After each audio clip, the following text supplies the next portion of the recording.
ദൈവത്തിൻ്റെ വലിയ തിരുനാമത്തിന് മഹത്വം. പരിശുദ്ധമായ ഒരു ദിവസം കൂടി ദൈവം നമുക്കെല്ലാവർക്കും ദാനമായി നൽകിയിരിക്കുകയാണ്. ദൈവം നൽകിയ അനുഗ്രഹങ്ങൾക്കും നന്മകൾക്കും നമുക്ക് ദൈവത്തെ നന്ദിയോടെ സ്തുതിക്കാം. 2013 ഏതാനും ദിവസങ്ങൾ കൂടി കഴിയുമ്പോൾ അവസാനിക്കുകയാണ്. 2013 അവസാനിക്കുമ്പോൾ 2014 ആരംഭിക്കുകയാണ്. ഒരു പുതിയ വർഷത്തിലേക്കാണ് നമ്മളേവരും പ്രവേശിക്കുന്നത്. പുതിയ വർഷത്തിലേക്ക് പ്രവേശിക്കുമ്പോൾ പുതിയ പുതിയ തീരുമാനങ്ങൾ നമുക്ക് ഓരോരുത്തർക്കും എടുക്കുവാനായിട്ട് സാധിക്കണം. അതുകൊണ്ടാണ് നമ്മൾ പലരും ഇന്നിവിടെ കടന്നു വന്നിരിക്കുന്നത്. റിട്രീറ്റ്, അതായത് ധ്യാനം എന്ന് പറയുമ്പോൾ നമ്മുടെ പലരുടെയും മനസ്സിലേക്ക് പല പല ആശയങ്ങൾ കടന്നു വരുന്നുണ്ട്. എന്നാൽ എൻ്റെ മനസ്സിലേക്ക് കടന്നു വരുന്ന ഒരാശയം, റിട്രീറ്റ് എന്ന വാക്കിൻ്റെ അർത്ഥം തന്നെ വിഡ്രോവൽ എന്നാണ്.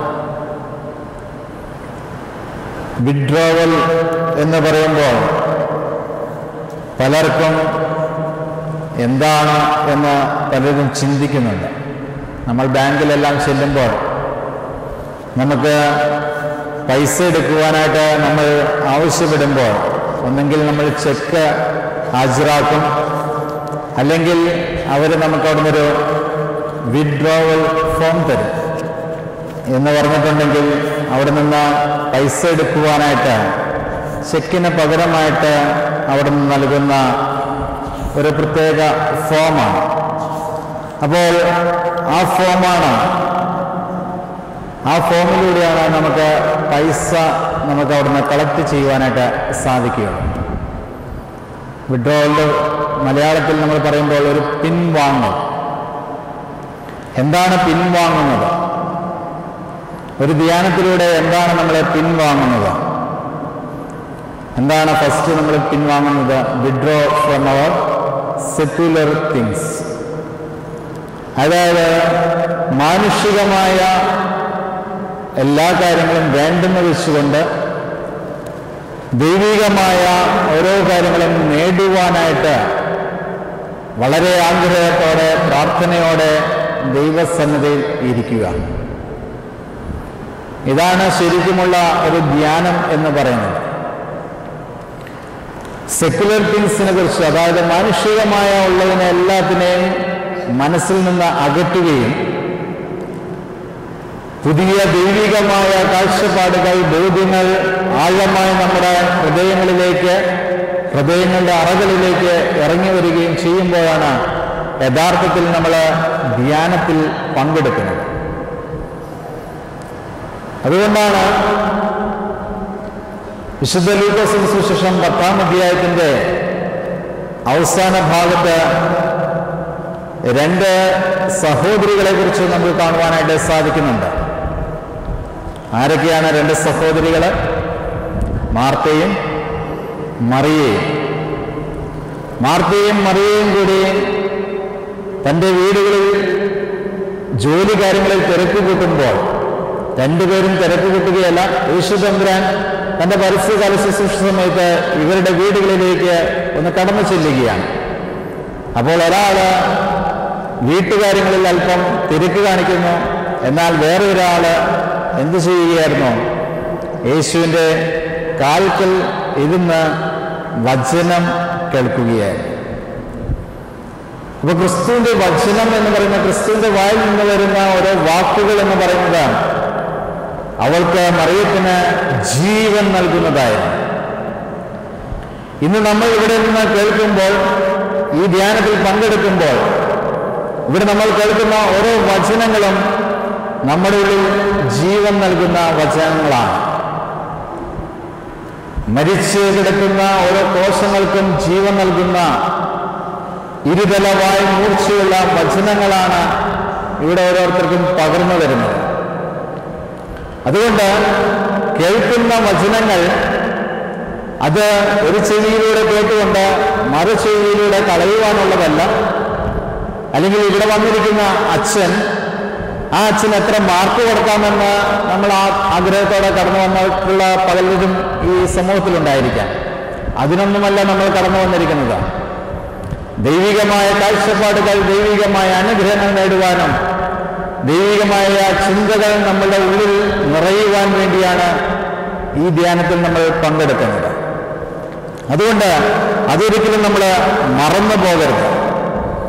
രണ്ടാമത് നമ്മൾ പരിശോധന നടത്തേണ്ട ഒരു സമയമാണ്. ആദ്യത്തേത് മാനുഷികമായ ചിന്തകളെ നമ്മിൽ നിന്ന് നീക്കിക്കളയുക. രണ്ടാമത്തേത് ഈ സമയം നമ്മെ തന്നെ ശോധന നടത്തുന്ന നിമിഷങ്ങളാണ്. എന്താണ് ശോധന നടത്തേണ്ടത്? ചെയ്ത കാര്യങ്ങൾ, ഇന്നലെയും ഇതുവരെയും നമ്മൾ ചെയ്തിട്ടുള്ള ഓരോ കാര്യങ്ങളും നമ്മളെ ശോധന നടത്തിക്കൊണ്ട് എവിടെയൊക്കെയാണ് തെറ്റുകൾ സംഭവിച്ചിരിക്കുന്നത്, എവിടെയെല്ലാമാണ് ഞാൻ ആഴമായി പാപം ചെയ്തിരിക്കുന്നത്, എവിടെയൊക്കെയാണ് എനിക്ക് വെറുപ്പുള്ളത്, എവിടെയൊക്കെയാണ് ഞാൻ മറ്റുള്ളവരെ മുറിപ്പെടുത്തി സംസാരിച്ചിട്ടുള്ളത്, എവിടെയൊക്കെയാണ് ഞാൻ മറ്റുള്ളവരെ സഹായിക്കാതിരുന്നിട്ടുള്ളത്. ഇങ്ങനെയുള്ള പല ചിന്തകളും നമ്മെ ശോധന ചെയ്യേണ്ട നിമിഷങ്ങളാണ്. ഇങ്ങനെ ദൈവത്തിൽ നിന്ന് അകന്നു പോകുവാൻ ഇടയായ സംഭവങ്ങളെല്ലാം അതെല്ലാം നമ്മൾ ശോധന നടത്തി അതെല്ലാം മാറ്റുകയും ദൈവത്തോട് എങ്ങനെ അടുക്കുവാനായിട്ട് സാധിക്കും എന്നുള്ള ചിന്തകൾ കൂടുതലായി ആഴമായി പഠിക്കുകയും അതോട് അനുസരിച്ച് നമ്മുടെ ജീവിതത്തിൽ ക്രമപ്പെടുത്തുകയും ചെയ്യുമ്പോൾ മാത്രമാണ് ദൈവികമായ അനുഗ്രഹങ്ങൾ നമുക്ക് ലഭിക്കുന്നത്. അതല്ലാതെ നമുക്ക് ഒരിക്കലും അനുഗ്രഹങ്ങൾ ലഭിക്കുകയില്ല. വാക്കുകൾ മാത്രം പോരാ, വാക്കുകളോടൊപ്പം പ്രവൃത്തി ഉണ്ടായിരിക്കണം. വാക്കുകളോടൊപ്പം പ്രവൃത്തി ഉണ്ടായാൽ മാത്രമാണ് ദൈവികമായ അനുഗ്രഹങ്ങൾ നമുക്ക് ലഭിക്കുകയുള്ളൂ. മത്തായിയുടെ സുവിശേഷം 4-ാം അധ്യായത്തിൽ നമ്മളൊരു സംഭവം കാണുന്നുണ്ട്. യേശു തമ്പുരാൻ 40 ദിവസം നോമ്പ് നോക്കുന്ന സമയം അവിടെ സാത്താൻ കടന്നു വന്ന് യേശുവിനെ പരീക്ഷിക്കുകയാണ്. സാത്താൻ പരീക്ഷിക്കുന്നതും വചനം എടുത്ത് ഉപയോഗിച്ചുകൊണ്ട് തന്നെയാണ്. സാത്താൻ യേശുവിനെ പരീക്ഷിക്കുന്നത് വചനം എടുത്ത് ഉപയോഗിച്ചുകൊണ്ട് തന്നെയാണ്. എന്നാൽ യേശു തമ്പുരാൻ അവിടെ തോൽക്കുകയല്ല ചെയ്യുന്നത്. യേശു തമ്പുരാൻ അവിടെ വിജയിയായി തീരുകയാണ് ചെയ്യുന്നത്. കാരണം എന്താ?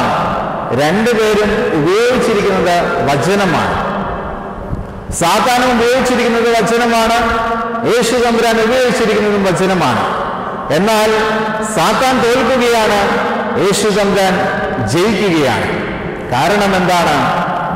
സാത്താൻ വചനമെടുത്ത് പ്രയോഗിക്കുന്നുണ്ടെങ്കിലും അവന്റെ ജീവിതത്തിൽ അത് പ്രാവർത്തികമല്ലായിരുന്നു.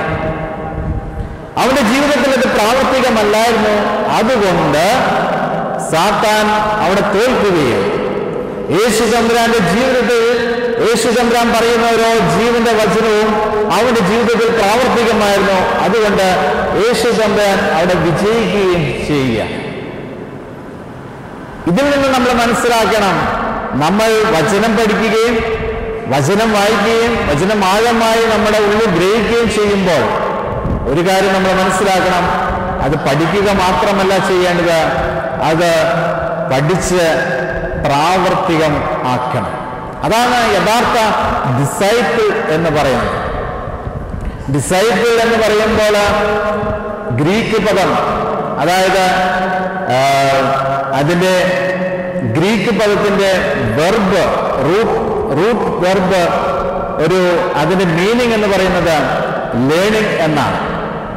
എന്ന് പറഞ്ഞിട്ടുണ്ടെങ്കിൽ യഥാർത്ഥ ശിഷ്യൻ എന്ന് പറയുന്നത് എപ്പോഴും പഠിക്കുകയും ആ പഠിക്കുന്ന കാര്യങ്ങൾ അവന്റെ ജീവിതത്തിൽ പ്രാവർത്തികമാക്കുമ്പോൾ മാത്രമാണ് അവൻ യഥാർത്ഥ ശിഷ്യനായിത്തീരുന്ന അല്ലെങ്കിൽ ശിഷ്യയായിത്തീരുന്നത്. അതുകൊണ്ട് ജീവിതത്തിൽ പ്രാവർത്തികമാക്കുമ്പോൾ മാത്രമാണ് നമുക്ക് ഓരോരുത്തർക്കും യേശുവിൻ്റെ ദൈവത്തിൻ്റെ ശിഷ്യത്വം സ്വീകരിക്കുവാനായിട്ട് സാധിക്കുന്നത്. ആമുഖമായി നിങ്ങളെ ഇത് ഓർമ്മപ്പെടുത്തിയെന്ന് മാത്രമുള്ളൂ. പുതിയ ഒരു വർഷത്തിലേക്ക് പ്രവേശിക്കുമ്പോൾ നമുക്ക് ചെറിയ ചെറിയ തീരുമാനങ്ങൾ എടുക്കുവാനായിട്ട് സാധിക്കണം. വലിയ വലിയ തീരുമാനങ്ങളൊന്നും എടുക്കുവാനായിട്ട് ആരും നമ്മളെ നിർബന്ധിക്കുന്നില്ല. ചെറിയ ചെറിയ തീരുമാനങ്ങൾ, നമ്മുടെ ഉള്ളിലുള്ള വെറുപ്പുകൾ മാറ്റുക, മറ്റുള്ളവരോടുള്ള വെറുപ്പ്, മറ്റുള്ളവരോടുള്ള പക, മറ്റുള്ളവരെ സ്നേഹിക്കുക. യേശു തമ്പുരാൻ വലിയ വലിയ കാര്യങ്ങളൊന്നും പറഞ്ഞിട്ടില്ല, ചെറിയ ചെറിയ കാര്യങ്ങളാണ് പറഞ്ഞിട്ടുള്ളൂ. എന്തൊക്കെയാണ് പറഞ്ഞിരിക്കുന്നത്? നിന്റെ അയൽക്കാരനെ നിന്നെ പോലെ തന്നെ നീ സ്നേഹിക്കുക. ഞാൻ നിങ്ങളെ സ്നേഹിച്ചതുപോലെ നിങ്ങൾ പരസ്പരം സ്നേഹിക്കുക. ഞാൻ വാതിലാകുന്നു, ഞാൻ ആട്ടിടയനാകുന്നു. ഇങ്ങനെ ചെറിയ ചെറിയ കാര്യങ്ങളാണ് യേശു തമ്പുരാൻ ജനങ്ങൾക്ക് നൽകിയത്.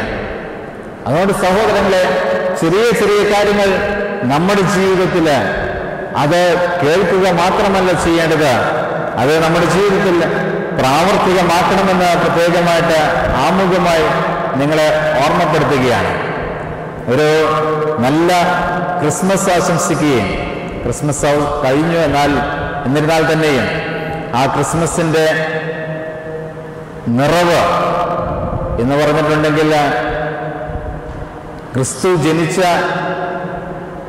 ആദ്യം അത് അറിവ് നൽകുന്നത് ആട്ടിടയന്മാർക്ക്. ലൂക്കോസിന്റെ സുവിശേഷത്തിൽ നമ്മൾ കാണാം, ആർക്കും വേണ്ടാത്ത, എല്ലാവരാലും ഉപേക്ഷിക്കപ്പെട്ട, വലിയ സ്ഥാനമൊന്നുമില്ലാത്ത ആട്ടിടയന്മാർക്ക് പ്രത്യക്ഷപ്പെടുകയും അല്ലെങ്കിൽ അവർക്ക് യേശുവിനെ കാണുവാനായിട്ടുള്ളൊരു അവസരം, പ്രത്യാശ നൽകുന്ന ഒരു ജീവിതം, പ്രത്യാശ നൽകുന്ന ഒരു ജീവിതമാണ് ക്രിസ്തുവിന്റെ ജനനത്തിലൂടെ നമുക്ക് ലഭിക്കുന്നത്.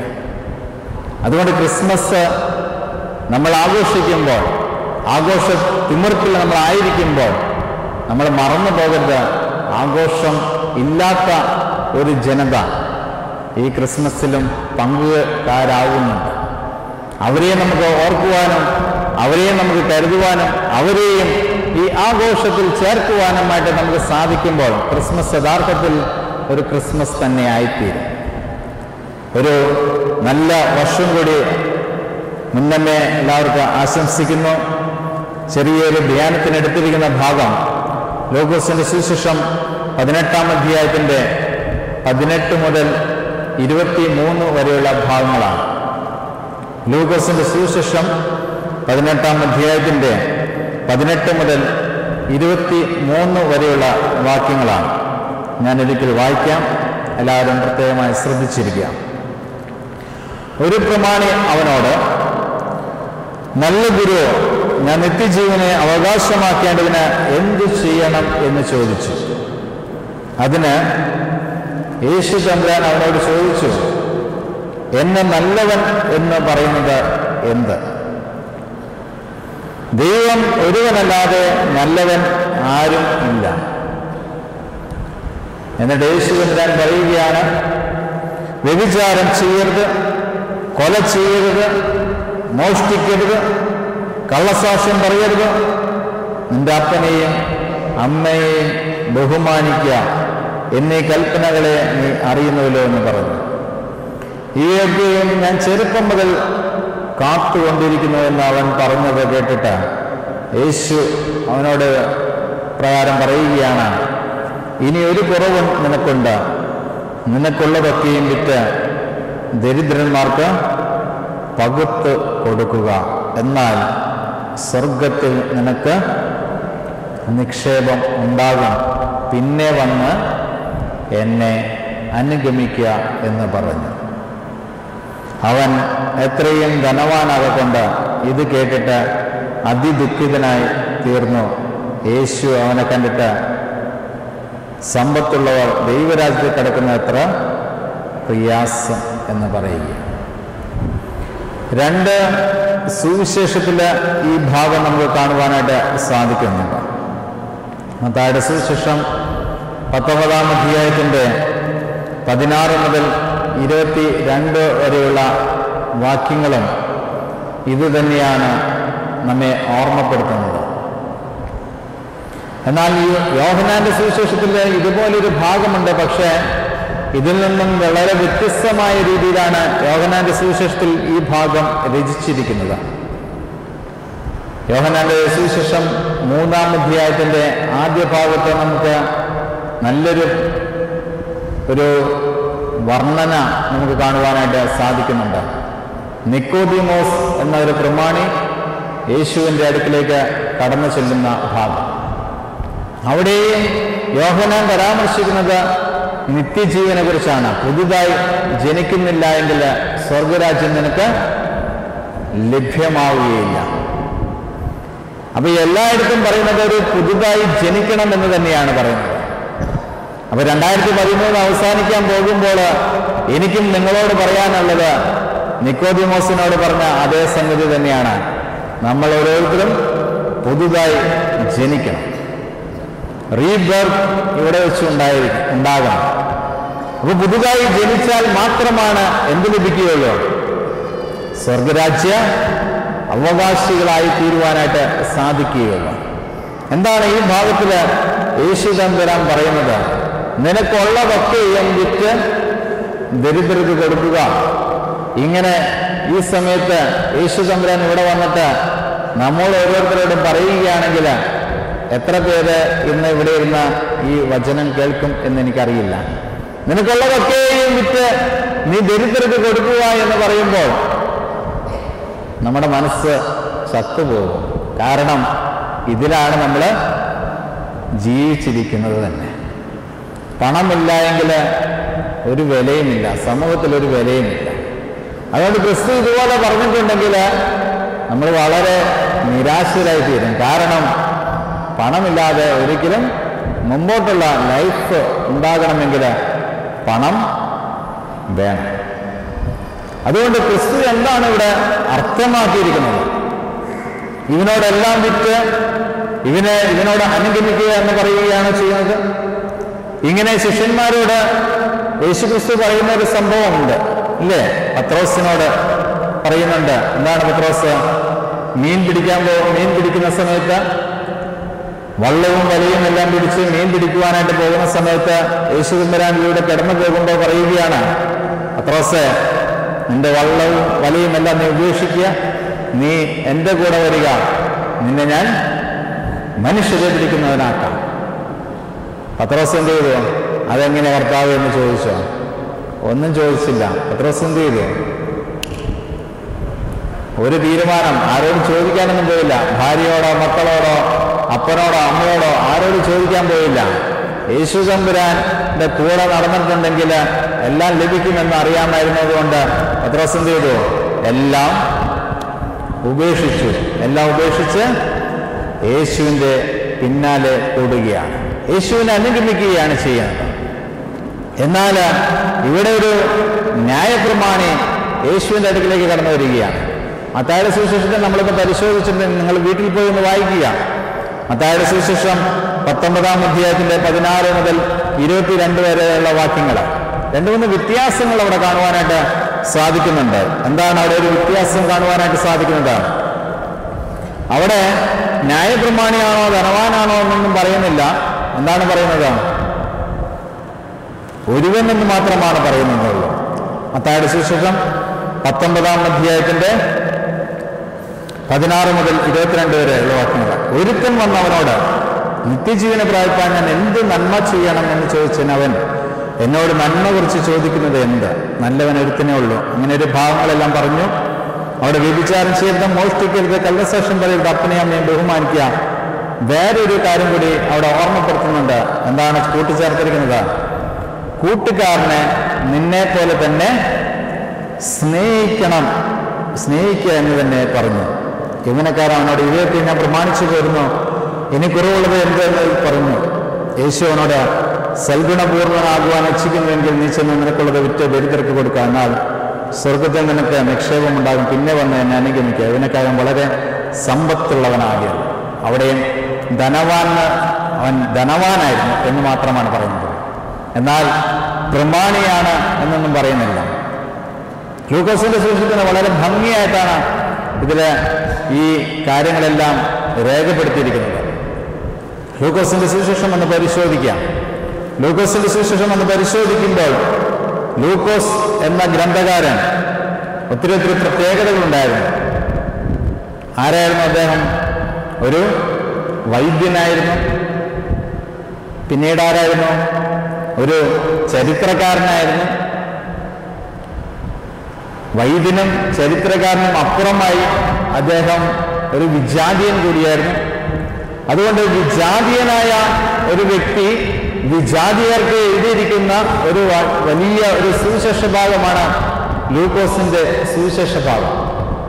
നിങ്ങൾ കഴിഞ്ഞ ഞായറാഴ്ച നിങ്ങൾ വായിച്ചു കേട്ട ഏതെങ്കിലും ഭാഗം നിങ്ങൾ പലരും ശ്രദ്ധിച്ചു കാണും.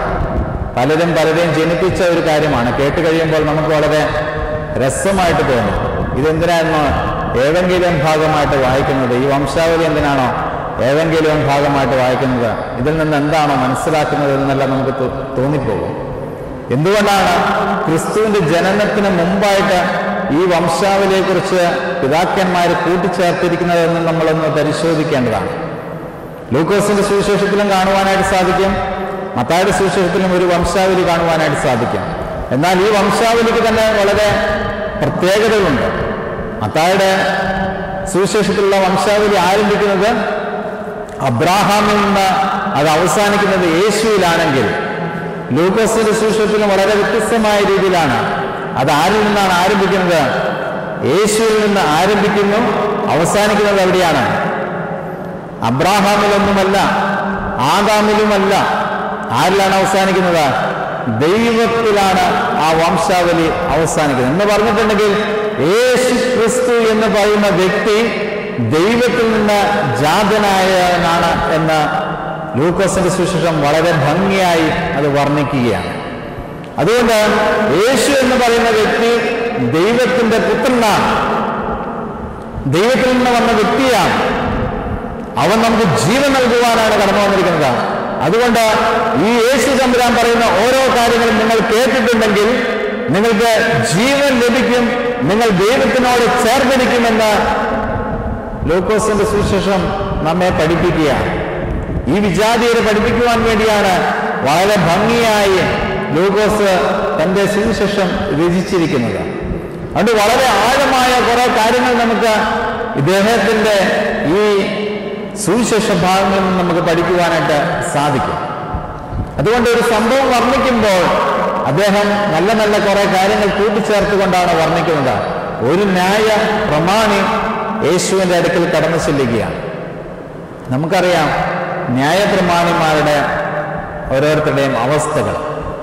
നല്ല കതർ മുണ്ടും നല്ല കതർ ഷർട്ടും ധരിച്ച് എല്ലാവരുടെ മുമ്പിൽ നല്ല വില ലഭിക്കണമെന്നുള്ള ആത്മാർത്ഥമായ ആഗ്രഹത്തോടെ നടക്കുന്നു.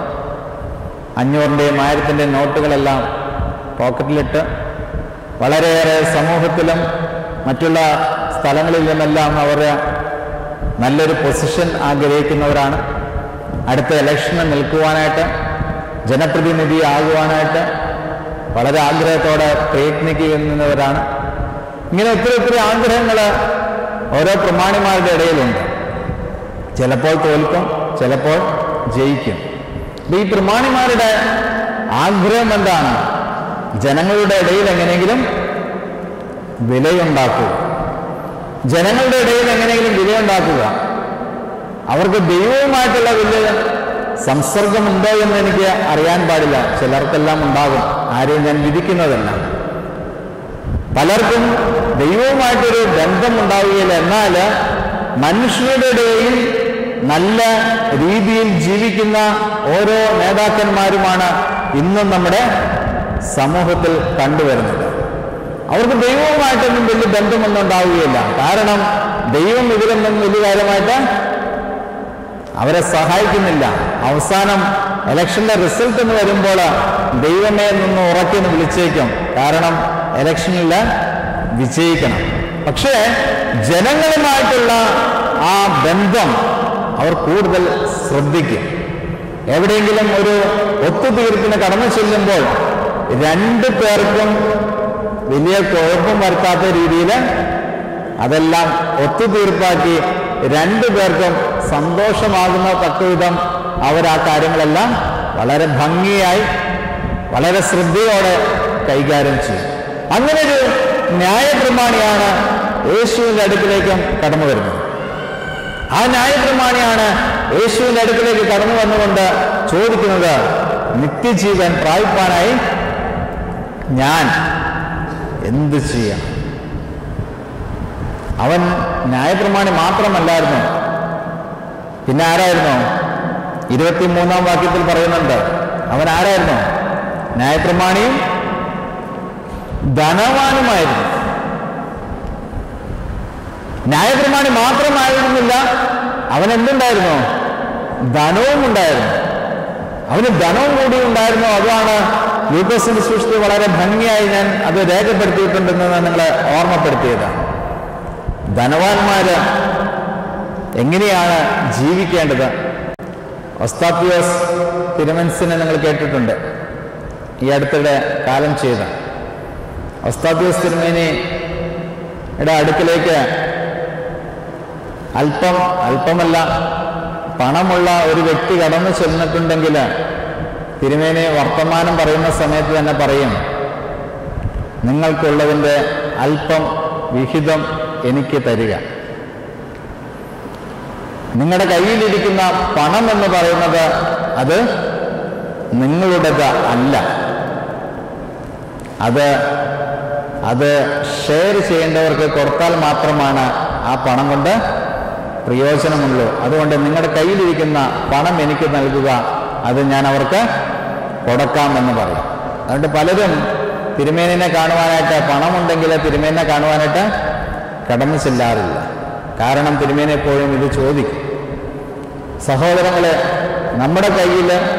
നമ്മുടെ കയ്യിലുള്ളത് ഒന്നും നമ്മുടേതല്ല. നമ്മുടെ കയ്യിലുള്ളത് ഒന്നും നമ്മുടേതല്ല.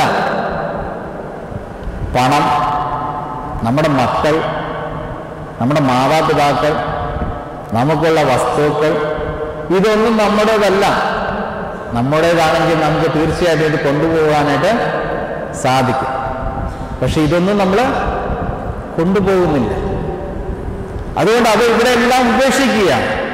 അതുകൊണ്ട് നമ്മുടെ കയ്യിലുള്ള സംഗതി അത് ഒരിക്കലും അത് തനിയിരുന്ന് വർദ്ധിക്കുകയൊന്നും ചെയ്യുകയില്ല. പണം ബാങ്കിലിട്ടാൽ ചിലപ്പോൾ ഇൻട്രസ്റ്റ് കിട്ടും. അത് ബാങ്കിൽ കൊണ്ടുപോയി ഇട്ടിട്ടുണ്ടെങ്കിൽ അത് ബാങ്കുകാർ അറിയുകയും, അതുകൊണ്ട് ചിലരെന്ത് ചെയ്യും, നല്ല സേഫിൻ്റെ ഉള്ളിൽ കയറ്റി വെച്ച്, അത് ലോക്കറിൽ ഉള്ളിൽ കയറ്റി വെച്ച് അതങ്ങനെ ഇരിക്കും. അതുകൊണ്ട് അതൊരിക്കലും വർദ്ധിക്കുകയില്ല. എന്താണ് ചെയ്യേണ്ടത്? മറ്റുള്ളവർക്ക് അവകാശപ്പെട്ട് നമ്മൾ പിടിച്ചു വെച്ചിരിക്കുകയാണ്. അതുകൊണ്ട് ധനവാന്മാര് അവരുടെ കാര്യങ്ങളെല്ലാം ഇവിടെ പല ഭാഗങ്ങളിലായിട്ട് പറയുന്നുണ്ട്. സദൃശ്യവാക്യങ്ങൾ 14-ാം അധ്യായത്തിന്റെ 20-ാം വാക്യത്തില് ധനവാനെ കുറിച്ച് പറയുന്നുണ്ട്. ധനവാന്റെ പ്രത്യേകതയെ കുറിച്ചാണ് പറയുന്നത്. അവിടെ പറയുകയാണ്, ധനവാനോ വളരെ സ്നേഹിതന്മാരുണ്ട് എന്നാണ് പറയുന്നത്. ആർക്കാ കൂടുതൽ സ്നേഹിതന്മാരുണ്ടാകുന്നത്? ഞാനെല്ലാം കോളേജിൽ പഠിച്ച സമയത്ത് എനിക്ക് ഒത്തിരി സ്നേഹിതന്മാരുണ്ടായിരുന്നു. കാരണം ഞാൻ എല്ലാവർക്കും ചെലവുകൾ ചെയ്യുമായിരുന്നു. അപ്പോൾ കൂടുതൽ ചെലവുകൾ അങ്ങോട്ട് ചെയ്യുന്നത് കൊണ്ട് എന്താണ് നമുക്ക് നേടുവാനായിട്ട് സാധിക്കുന്നത്? കൂടുതൽ ചങ്ങാത്തം, സ്നേഹിതന്മാരെ നമുക്ക് നേടുവാനായിട്ട് സാധിക്കും. കാരണം നമ്മുടെ കയ്യിൽ നിന്ന് നമ്മൾ പണം ചെലവാക്കുമ്പോൾ നമ്മുടെ കൂടെ കൂടുവാനായിട്ട് അനേകരുണ്ടാകും. എന്നാൽ പാവങ്ങളുടെ കൂടെ കൂടുവാനായിട്ട്, ദരിദ്രരുടെ കൂടെ കൂടുവാനായിട്ട് ആരും ഉണ്ടാവുകയില്ല. എപ്പോഴും നിങ്ങൾ നോക്കുക, വൺ സൈഡായിരിക്കും. ധനവാനായ ഒരു വ്യക്തി നമ്മുടെ സമൂഹത്തിൽ എന്തെങ്കിലും പ്രതിസന്ധിയിൽ അകപ്പെട്ടിട്ടുണ്ടെങ്കിൽ, നമ്മളൊരു റോഡ് ആക്സിഡന്റിൽ അകപ്പെട്ടിട്ടുണ്ടെങ്കിൽ എപ്പോഴും ആരുടെ സൈഡായിരിക്കും? എപ്പോഴും ധനവാന്റെ സൈഡായിരിക്കും. പാവപ്പെട്ടവൻ അവിടെ ഉണ്ടെങ്കിൽ, പാവപ്പെട്ടവൻ ഇടിച്ചു കിടക്കുകയാണെങ്കിൽ, നിന്റെ കയ്യിലെ തെറ്റാണ്, നീയാണ് റോഡ് ക്രോസ് ചെയ്തപ്പോൾ നോക്കാതെ ക്രോസ് ചെയ്തുകൊണ്ട് സംഭവിച്ചതാണ് എന്ന് പറഞ്ഞാൽ അവന്റെ മേൽ കുറ്റം ചുമത്തുകയാണ് നമ്മൾ ചെയ്യുന്നത്. നമുക്കതിനുള്ള തന്റെ ഇടമില്ല. നമുക്ക് അവനെ ഉയർത്തുവാനായിട്ട് സാധിക്കുന്നില്ല. അവനെ സമൂഹത്തിലൊരു നല്ല രീതിയിൽ അവനെ ഉയർത്തിയെടുക്കുവാനായിട്ട് നമുക്ക് സാധിക്കാതെ പോവുകയാണ്. അതുകൊണ്ട് ധനവാനായ ഒരു മനുഷ്യന് വളരെ സ്നേഹിതന്മാരും ഉണ്ടായിരുന്ന സദൃശവാക്യങ്ങൾ 14-ാം അധ്യായത്തിന്റെ 20-ാം വാക്യത്തിൽ പറയുകയാണ്. പിന്നീട് സദൃശവാക്യങ്ങൾ 28-ാം അധ്യായത്തിന്റെ 11-ാം വാക്യത്തിൽ ഇപ്രകാരം പറയുന്നുണ്ട്: ധനവാൻ തനിക്ക് തന്നെ ജ്ഞാനിയായി തോന്നുന്നു. ഇവിടുത്തെ ധനവാന്റെ പ്രത്യേകത അത് തന്നെയാണ്. വളരെ ജ്ഞാനമുണ്ടെന്ന് തോന്നുകയാണ്. ആർക്കാണ്? ധനവാൻ. ധനവാന് തോന്നുന്ന ഒരു ചിന്തയാണ് താൻ ചെയ്യുന്നതെല്ലാം ശരിയാണ്, താൻ ചെയ്യുന്നതാണ് ഈ സമൂഹത്തിൽ ശരിയെന്നുള്ള തോന്നലുകളാണ് ധനവാന് ഉണ്ടാകുന്നത്. വീണ്ടും സദൃശവാക്യങ്ങൾ 18-ാം അധ്യായത്തിന്റെ 11-ാം വാക്യത്തിൽ പറയുകയാണ്: ധനവാന് തന്റെ സമ്പത്ത് ഉറപ്പുള്ള പട്ടണം, അത് അവന് ഉയർന്ന മതിലായി തോന്നുകയാണ്. ഇങ്ങനെ ധനവാന്മാരെ കുറിച്ച് സദൃശവാക്യങ്ങൾ പല കാര്യങ്ങളും പരാമർശിക്കുന്നുണ്ട്. നമ്മളിതെല്ലാം വായിക്കുകയും നമ്മൾ ധ്യാനിക്കുകയും ചെയ്യുമ്പോൾ ധനവാന്മാരെ കുറിച്ച് നമ്മൾ ആഴമായിട്ടൊന്ന് പഠിക്കേണ്ടതാണ്. അതുകൊണ്ടാണ് ലൂക്കോസിന്റെ സുവിശേഷത്തിൽ ഈ ധനവാന്മാരെ കുറിച്ച് വളരെയേറെ ക്രിട്ടിസൈസ് ചെയ്യുന്നത്. ദരിദ്രരെ സമൂഹത്തിൽ ഉയർത്തെടുക്കുവാനായിട്ട് വളരെ ആഗ്രഹത്തോടെ പോരാടുന്ന ഒരു സുവിശേഷകനെയാണ് ലൂക്കോസ് എന്ന സുവിശേഷങ്ങളിൽ നമ്മൾ കാണുന്നത്. അദ്ദേഹം രോഗികളെ, ശിശുക്കളെ, സ്ത്രീകളെ, അങ്ങനെയുള്ള സമൂഹത്തിൽ നിന്ന് തഴയപ്പെടുന്ന ഓരോ ജനതകളെയും സമൂഹത്തിൽ ഉയർത്തിയെടുക്കുവാനായിട്ട് വളരെയേറെ പരിശ്രമിക്കുകയാണ്. ആർക്കും വേണ്ടാതെ, എല്ലാവരും ഉപേക്ഷിക്കപ്പെടുന്ന ഓരോ വ്യക്തികളെയും, അവരെല്ലാവരെയും സമൂഹത്തിൽ ഒരു ഉയർന്ന സ്ഥാനത്തേക്ക് കൊണ്ടെത്തിച്ചേർക്കുകയാണ് ലൂക്കോസ് ചെയ്യുന്നത്. അതുകൊണ്ട് ധനവാന്മാരെ പല സ്ഥലങ്ങളിലും ക്രിട്ടിസൈസ് ചെയ്യുകയാണ്. ലൂക്കോസിന്റെ സുവിശേഷം 19-ാം അധ്യായത്തിൽ ഒരു ധനവാനെ കുറിച്ച് പറയുന്നുണ്ട്. ആരാണ്? നമുക്കെല്ലാവർക്കും വളരെയേറെ പരിചയമുള്ളതാണ്. നമ്മുടെ ഭവന ശുദ്ധീകരണ സമയത്ത് വായിക്കുന്ന ഏവെങ്കിലും ഭാഗമാണ് സക്കായി. സക്കായിയെ കുറിച്ച് പരാമർശിക്കുന്നുണ്ട് ലൂക്കോസിന്റെ സുവിശേഷത്തില്. വീണ്ടും ലൂക്കോസിന്റെ സുവിശേഷത്തില് ധനവാനും ലാസറിനെയും കുറിച്ച് പറയുന്നുണ്ട്. ഇങ്ങനെ പല ഭാഗങ്ങളിലും ധനവാന്മാരെ കുറിച്ച് വളരെയേറെ പരാമർശിക്കുന്ന ഭാഗങ്ങളുണ്ട്. അപ്പോൾ ലൂക്കോസിന്റെ സുവിശേഷം എല്ലാം കേന്ദ്രീകരിച്ചിരിക്കുന്നത് എല്ലാവരാലും ഉപേക്ഷിക്കപ്പെട്ട ഒരു ജനതയെ. അതിൽ അടങ്ങിയിരിക്കുന്നത് പലരുമുണ്ട്. സ്ത്രീകളുണ്ട്, ശിശുക്കളുണ്ട്, ദരിദ്രന്മാരുണ്ട്, കുഷ്ഠരോഗികളുണ്ട്, കുരുടന്മാരുണ്ട്. സമൂഹത്തിൽ നിന്ന് തഴയപ്പെട്ട എല്ലാവരെയും സമൂഹത്തിൽ ഒരു ഉയർന്ന പൊസിഷനിലേക്ക്, ഒരു ഉയർന്ന സ്ഥാനത്തേക്ക് കൊണ്ടെത്തിച്ചേർക്കുക എന്ന വളരെയേറെ ദൗത്യബോധത്തോടെ പോരാടുന്ന, വെല്ലുവിളികൾ ഏറ്റെടുക്കുന്ന ഒരു സുവിശേഷകനാണ് ലൂക്കോസ്. അതുകൊണ്ട് എനിക്ക് വളരെയേറെ താല്പര്യം, വളരെയേറെ ശ്രദ്ധയോടെ വായിക്കുവാനായിട്ട് എപ്പോഴും ആഗ്രഹം തോന്നുന്ന ഒരു സുവിശേഷമാണ് ലൂക്കോസിന്റെ സുവിശേഷം. എന്താണ്? ഇവൻ ധനവാനായിരുന്നു, ന്യായപ്രമാണിയുമായിരുന്നു. രണ്ട് പ്രത്യേകതകളാണ് ഞാൻ നിങ്ങളെ ഓർമ്മപ്പെടുത്തിയത്. എന്നിട്ട് ഇദ്ദേഹം വന്നിട്ട് ചോദിക്കുന്നത് എന്താണ്? നിത്യജീവനെ അവകാശമാക്കുവാൻ ഞാൻ എന്ത് ചെയ്യണം? നമുക്ക് പലർക്കും പല ഉത്തരങ്ങളുണ്ടാകാം.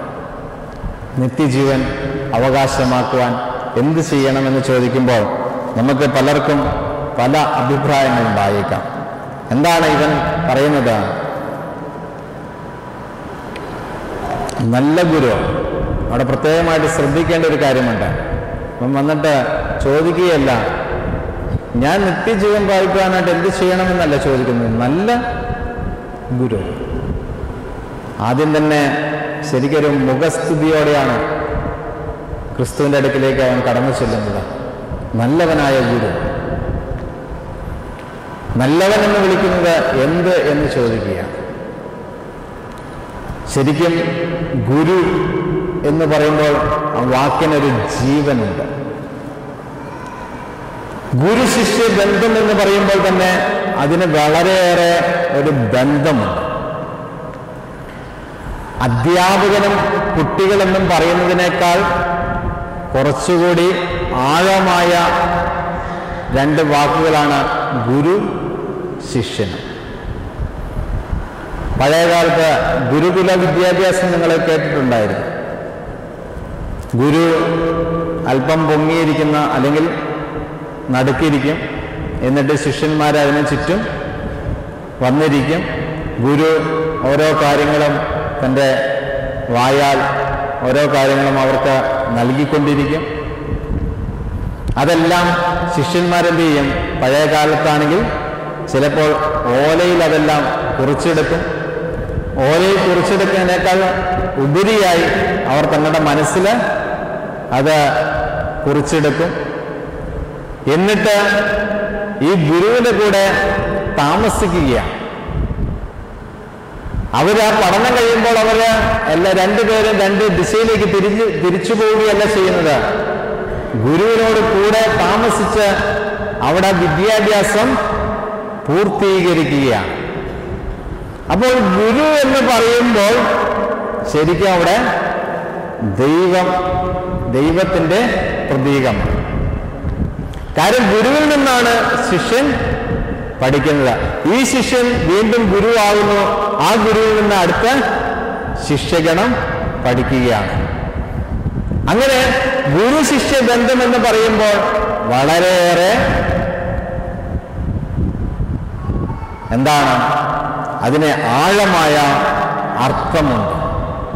അതുകൊണ്ട് ഡോക്ടർ രാധാകൃഷ്ണൻ പറയുകയാണ്, ഒരു കുട്ടിക്ക് കിട്ടാവുന്ന അല്ലെങ്കിൽ ഒരു ശിഷ്യന് കിട്ടാവുന്ന ഏറ്റവും നല്ല പാഠപുസ്തകം എന്ന് പറയുന്നത് ഗുരുവാണ്. അവന് കിട്ടാവുന്ന ഏറ്റവും നല്ലൊരു പാഠപുസ്തകം എന്ന് പറയുന്നത് ഗുരുവാണ്. ഗുരുക്കന്മാരെ ചുമ്മാതെ ഓരോ കാര്യങ്ങൾ പറഞ്ഞു കൊടുക്കുന്നതല്ല ചെയ്യേണ്ടത്. ഗുരുക്കന്മാര് അവരുടെ ജീവിതം കുഞ്ഞുങ്ങൾക്ക് മാതൃകയാക്കി തീർക്കുവാനായിട്ട് സാധിക്കണം. അതുകൊണ്ടാണ് പറയുന്നത്, രാധാകൃഷ്ണൻ പറയുന്നത് പഴയകാലത്തെ ഗുരുക്കന്മാരെ കുറിച്ച് അല്ലെങ്കിൽ പഴയകാലത്തെ അധ്യാപകരെ കുറിച്ചാണ് പറയുന്നത്. ഇന്നത്തെ അധ്യാപകരെ കുറിച്ച് ഞാൻ ക്രിട്ടിസൈസ് ചെയ്യുന്നൊന്നുമല്ല.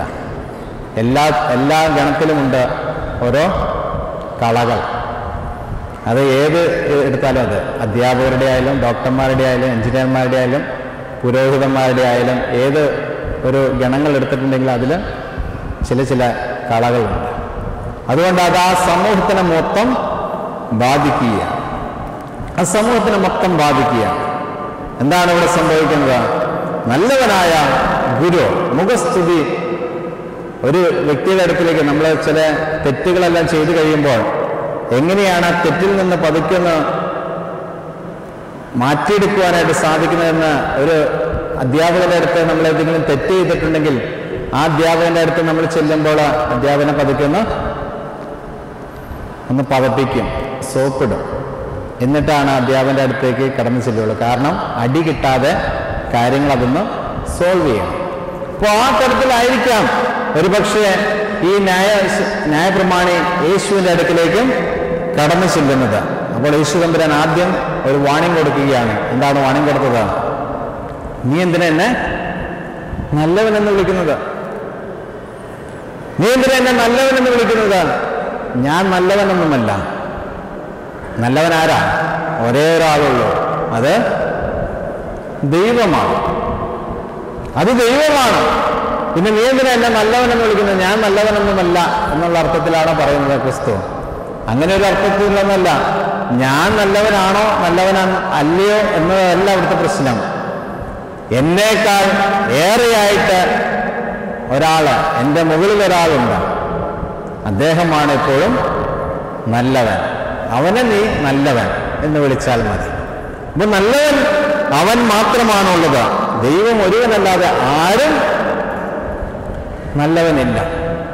ഒരു ഫസ്റ്റ് ക്ലൂ ആണ് കൊടുത്തത്. എന്നാലും ഈ ജ്ഞാനി എന്ന് തോന്നുന്ന ധനവാന് ഇത് കേട്ടപ്പോൾ മനസ്സിലായില്ല. നമുക്ക് പലർക്കും ഇത് വായിച്ചു കഴിയുമ്പോൾ എന്താണ് ഈ ധനവാനോട് അല്ലെങ്കിൽ ഈ ന്യായപ്രമാണിയോട് പറയുന്നതെന്ന് നമുക്കും ചില സമയങ്ങളിൽ മനസ്സിലാവുകയില്ല. ഞാൻ ഈ കാര്യം പറഞ്ഞപ്പോൾ നിങ്ങൾക്ക് മനസ്സിലായോ എന്താണ് ധനവാനോട് യേശു തമ്പുരാൻ പറഞ്ഞ കാര്യം? അല്ലെങ്കിൽ അതിൻ്റെ ഉള്ളിലുള്ള പൊരുൾ എന്തെന്ന് നമുക്ക് മനസ്സിലായോ? ആർക്കും മനസ്സിലാവില്ല. കാരണം ക്രിസ്തു പറയുന്ന ഓരോ കാര്യങ്ങളും നമ്മൾ കൂടുതൽ നേരം ഇരുന്ന് ധ്യാനിക്കുമ്പോൾ മാത്രമാണ് അതിൻ്റെ ഓരോ പൊരുളുകൾ നമുക്ക് മനസ്സിലാക്കുവാനായിട്ട് സാധിക്കുകയുള്ളൂ. ഉള്ളി തൊണ്ട് പൊളിക്കുമ്പോൾ ഏതാ ഏറ്റവും നല്ല ഭാഗമെന്ന് നമുക്ക് തിരിച്ചറിയുവാനായിട്ട് സാധിക്കുമോ? ഇല്ല, അതിങ്ങനെ പൊളിച്ചുകൊണ്ടിരിക്കും നമ്മൾ. അതുപോലെ തന്നെയാണ് വേദപുസ്തകം നമ്മളിങ്ങനെ വായിച്ചുകൊണ്ടിരിക്കുമ്പോൾ അതിന് ആഴമായി ഇങ്ങനെ പഠിക്കുവാനുള്ള താല്പര്യം നമുക്ക് തോന്നണം. ഇങ്ങനെ ആഴമായി നമുക്ക് പഠിക്കുവാനായിട്ട് സാധിക്കണം. ഈ ആദ്യത്തെ ക്ലൂവില്, ഇന്നത്തെ കാലത്ത് ക്ലൂ എന്നല്ല നമ്മൾ പറയുന്നത്, ഈ ക്ലൂവിലൊന്നും ആർക്ക് മനസ്സിലായില്ല? ജ്ഞാനി എന്ന് തോന്നിയ ഈ ധനവാന് ക്രിസ്തു എന്താണ് സംസാരിക്കുന്നത് എന്ന് മനസ്സിലായില്ല. രണ്ടാമത്തെ ഭാഗത്തേക്ക് യേശു തമ്പുരാൻ കിടക്കുകയാണ്. എന്താണ് രണ്ടാമത്തെ ഭാഗത്തിലേക്ക് യേശു തമ്പുരാൻ കിടക്കുന്നത്? കുറെ കൽപ്പനകൾ പറയുകയാണ്. ലൂക്കോസിന്റെ സുവിശേഷത്തിൽ 5 കൽപ്പനയാണ് പറയുന്നതെങ്കിൽ മത്തായിയുടെ സുവിശേഷത്തിൽ ഞാൻ പറഞ്ഞു 6 കൽപ്പനയെ കുറിച്ച് പരാമർശിക്കുന്നുണ്ട്. ഇവിടെ ലൂക്കോസിന്റെ സുവിശേഷത്തിൽ പറയുന്ന കൽപ്പനകൾ ഏതെല്ലാമാണ്? വ്യഭിചാരം ചെയ്യരുത്, മോഷ്ടിക്കരുത്, കള്ളസാക്ഷ്യം പറയരുത്, കൊല ചെയ്യരുത്, നിന്റെ അപ്പനെയും അമ്മയും ബഹുമാനിക്കുക. എത്ര കൽപ്പന മോശയിലൂടെ ദൈവം നൽകിയെന്ന് ചോദിക്കുന്നില്ല. ചോദിച്ചാൽ പലർക്കും സംശയം തോന്നും. ചിലർ പറയും 10, ചിലർ പറയും 20, അങ്ങനെ ചിലപ്പോൾ എണ്ണങ്ങൾ കൂടിപ്പോകും. കുമ്പസാരിക്കാൻ പോയ ഒരു വ്യക്തിയോട് പറഞ്ഞതുപോലെ ആയിത്തീരും ഇല്ലേ? ഒരാൾ, നിങ്ങൾ കേട്ടതാണോ എന്ന് എനിക്കറിയാൻ പാടില്ല, ഒരാൾ കുമ്പസാരിക്കാനായിട്ട് അച്ഛൻ്റെ അടുക്കലേക്ക് കടന്നു ചെല്ലുകയാണ്. അപ്പോൾ അച്ഛൻ്റെ അടുക്കലേക്ക് കുമ്പസാരിക്കുവാനായിട്ട് കടന്നു ചെന്നപ്പോൾ സാധാരണ അച്ഛന്മാർ ആദ്യം തന്നെ ചോദിക്കും കൽപ്പനകളെല്ലാം അറിയാമോ എന്ന്. അപ്പോൾ ചിലർക്ക് ഇന്നും കൽപ്പനകൾ എത്ര ഉണ്ടെന്ന് അറിയാൻ പാടില്ല, ഏതൊക്കെയാണെന്നും അറിയാനും പാടില്ല. ചിലർ പറയും അറിയാം, ചിലർ പറയും അറിയില്ല എന്ന് പറയും. എന്നാൽ ഇദ്ദേഹം ചെന്നപ്പോൾ കൽപ്പനകൾ എത്രയുണ്ടെന്ന് ചോദിച്ചു കഴിഞ്ഞപ്പോൾ അറിയാമെന്ന് പറഞ്ഞു. അച്ഛൻ ചോദിച്ചു എത്രയുണ്ട്? അദ്ദേഹം പറഞ്ഞു 10 എന്ന് പറഞ്ഞു. അപ്പോൾ അച്ഛനൊരു സംശയം, കൃത്യമായിട്ടാണ് പറയണമെന്ന്. അച്ഛൻ എന്നോടും ചോദിച്ചു 10 ഉള്ളൂ എന്ന് ചോദിച്ചു. അപ്പോൾ ഇവനൊരു സംശയം, 10 ആണോ ശരിക്കും ഉള്ളൂ? ഇച്ചിരിയോടും കൂട്ടി പറഞ്ഞേക്കാം, 20 എന്ന് പറഞ്ഞു. ഇങ്ങനെ അച്ഛൻ 20 എന്ന് ചോദിച്ചു കഴിഞ്ഞപ്പോൾ 30 ആക്കി, 30 എന്ന് ചോദിച്ചപ്പോൾ 40 ആക്കി. ഇങ്ങനെ ഏകദേശം ഒരു 130-140 കൽപ്പന വരികയായി. അച്ഛൻ പറഞ്ഞു, മകനെ നീ ഒന്ന് എഴുന്നേൽക്കുക, നീ എത്ര കൽപ്പന ഉണ്ടെന്നൊന്ന് പഠിച്ചിട്ട് വന്ന് കുമ്പസാരിക്കാമെന്ന് പറഞ്ഞു. ഇങ്ങനെ എഴുന്നേൽപ്പിച്ച് അദ്ദേഹത്തെ വിട്ടു. അപ്പോൾ കുമ്പസാരിക്കുവാനുള്ള ആളുകൾ ഇങ്ങനെ നിരനിരയായി നിൽക്കുകയാണ്. അപ്പോൾ ഇദ്ദേഹം അങ്ങ് പോകുന്ന വഴിയിൽ അടുത്ത ആളെ കണ്ടു. അടുത്ത ആളോട് ചോദിച്ചു, കൽപ്പന കുമ്പസാരിക്കാൻ പോവുകയാണ്. അതെ. അവിടെ ചെല്ലുമ്പോൾ അച്ഛൻ ചോദ്യങ്ങളൊക്കെ ചോദിക്കുന്നുണ്ട്. കുഴപ്പമില്ല. അച്ഛൻ ചോദിക്കും കൽപ്പന എത്രയുണ്ടെന്ന് അറിയാമോ എന്ന് ചോദിക്കും. അതെനിക്കറിയാം. അന്ന് എത്ര കൽപ്പനയുണ്ട്? 10 കൽപ്പനയുള്ളൂ. 10 കൽപ്പന ഉണ്ടെങ്കിൽ ചെല്ലും, ഞാൻ 130 വരെ പറഞ്ഞിട്ടാണ് വന്നിരിക്കുന്നത്.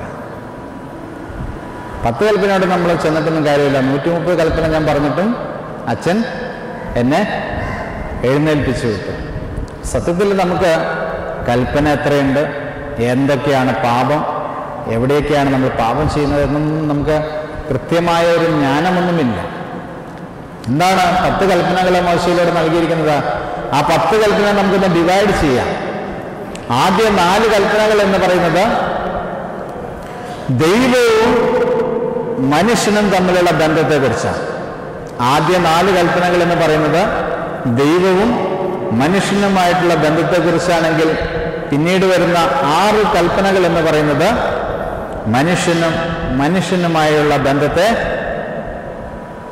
കുറിച്ചുള്ള കൽപ്പനകളാണ്. ആദ്യ കൽപ്പന ഏതാണ്? ഞാൻ നിന്റെ ദൈവമായ കർത്താവാകുന്നു, ഞാൻ ഒഴികെ അന്യ ദൈവങ്ങൾ നിനക്കുണ്ടാകരുത്. രണ്ടാമത്തെ കൽപ്പന, മേലാകാശത്തിലോ താഴെ ഭൂമിയിലോ ഭൂമിക്ക് താഴെയുള്ള യാതൊന്നിനെയും സേവിക്കുകയോ ആരാധിക്കുകയോ ചെയ്യരുത്. മൂന്നാമത്തെ കൽപ്പന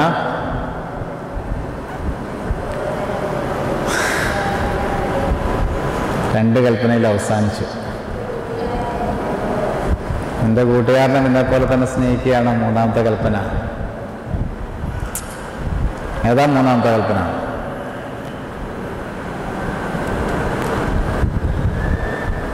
നിന്റെ ദൈവമായ കർത്താവിൻ്റെ നാമം വെറുതെ ഉപയോഗിക്കരുത്. നാലാമത്തെ കൽപ്പന